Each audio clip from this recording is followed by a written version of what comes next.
Square Enix is one of my favorite game developers of all time. I just remember years and just so many good memories from the Squaresoft days all the way up until this point. You know, we're talking decades when it comes to games. My favorite game of all time is Chrono Trigger on the Super Nintendo, where Squaresoft made one of the most remarkable and incredible games that I've ever seen in my life, seen and played in my life. And I'll always respect Squaresoft, Square Enix, whatever the case is. I'll always respect them for being the company that really made some of my favorite experiences of all time.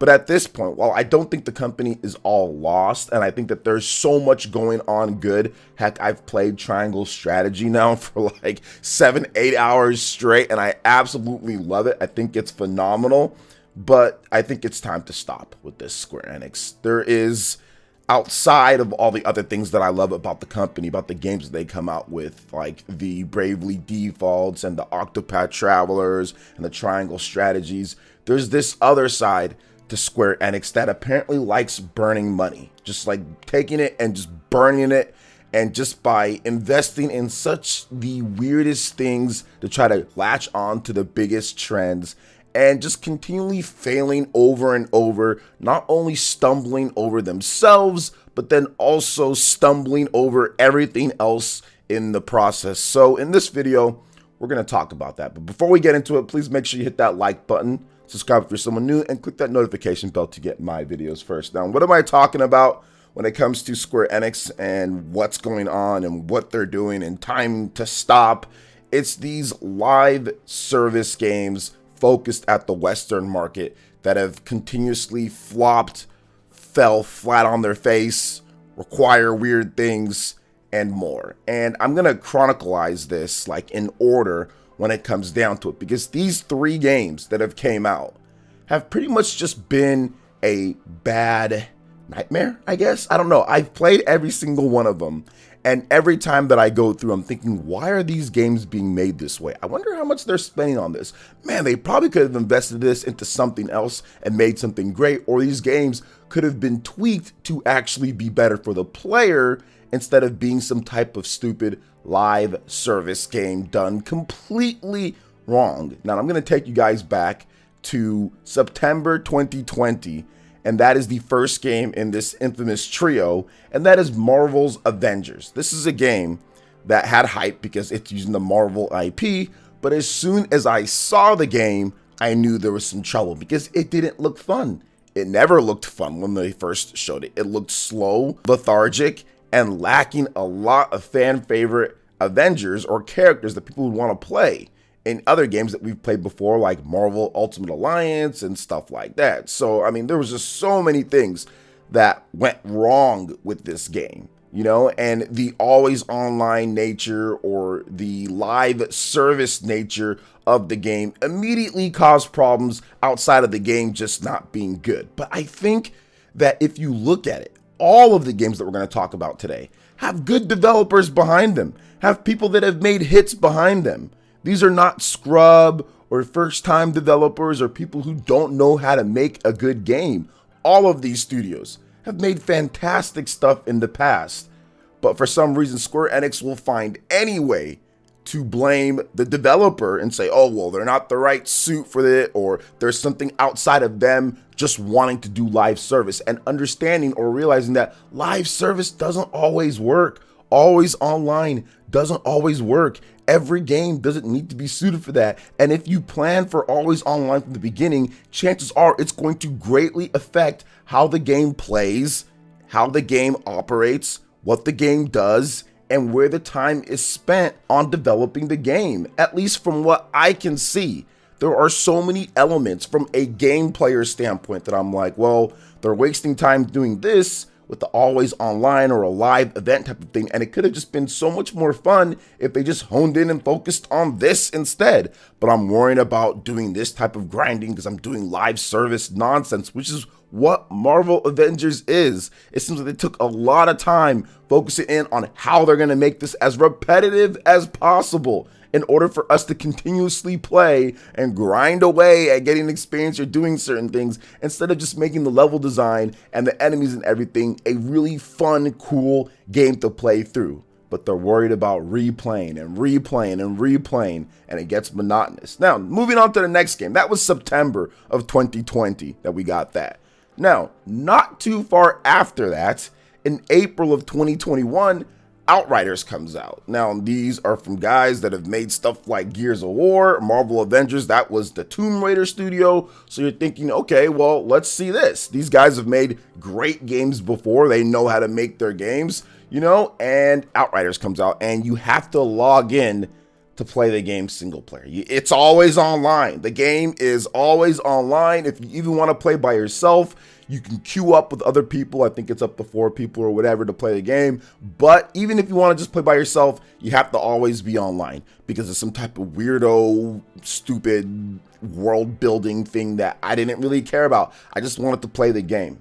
That's all I wanted to do was just play the game. Now, Outriders isn't terrible, but once again, it suffers from the always online, and it suffers from, okay, well, this is made for the multiplayer, and oh, we have to make sure people can replay it over and over and over the same levels and grind to get certain things because that's what people want to do, like Destiny or like these other games. And I'm like, Square Enix, can you guys just make a cool game?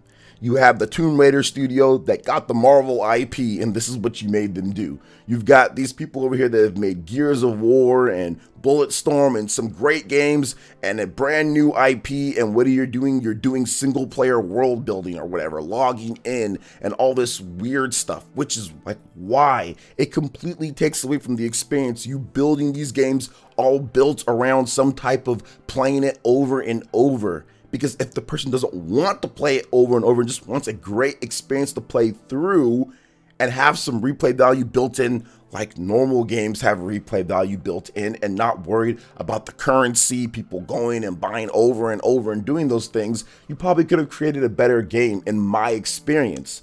Now, it's a 73 on Metacritic. That's better than the 67 that Marvel Avengers had, but it still was a game that had such a small shelf life. People played it, they got their checks from Square Enix, they played it for how long they wanted to play it, for whatever the agreement was, and then it was dropped like a bad habit, man, and nobody really talked about this game anymore. Heck, when I brought it up on stream, people were thinking, oh yeah, that game, I remember. Like, it was talked about, and then it was gone before you know it.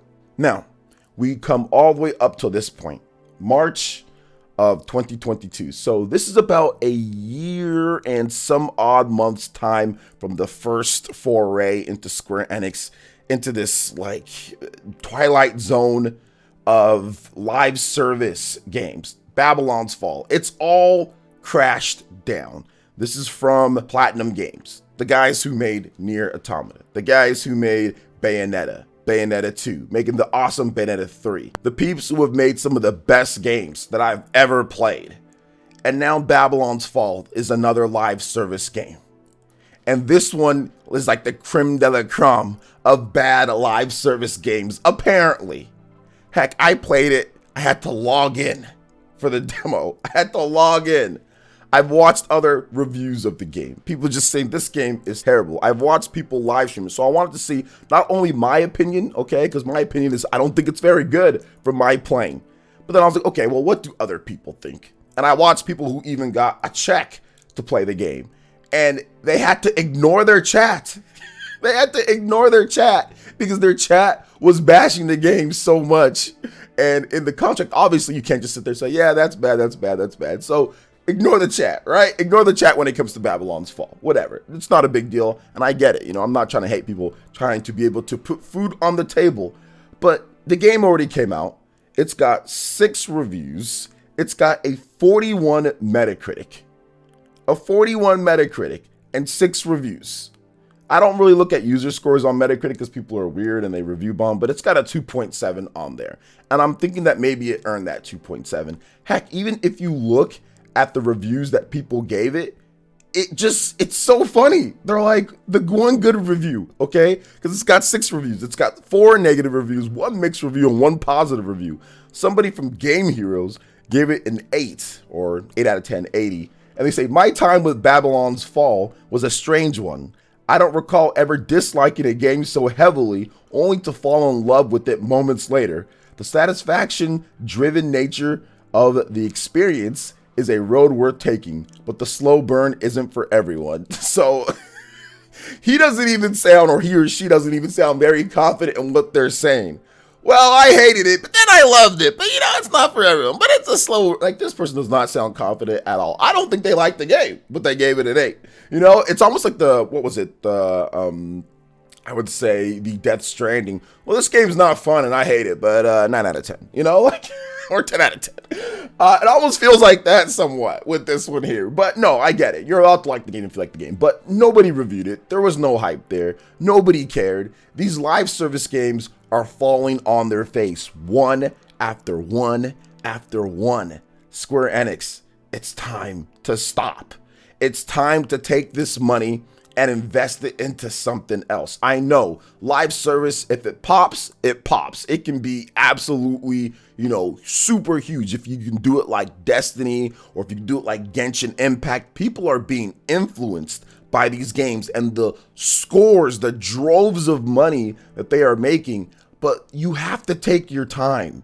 I think that if you look at Genshin and if you look at Destiny, they took their time to create these type of games. I don't think Outriders, Marvel Avengers, Babylon's Fall, and all these games you're planning left and right and left and right and left and right are taking time to make. Maybe you are. Look, I'm not a developer, okay? But I think that at this point, you're trying way too hard. You're like the guy at the party, Square Enix, that just continuously tells all the jokes over and over and over, and everyone's just like, okay, dude, like, you've told like 50 jokes in the past, like, like 3 or 4 minutes, and like maybe like 4 of them are good, the rest of them are bad. And I think that's what's going on here, man. Like, Square Enix is just constantly throwing out every single thing. I hope one sticks. I hope one game, one live service is good.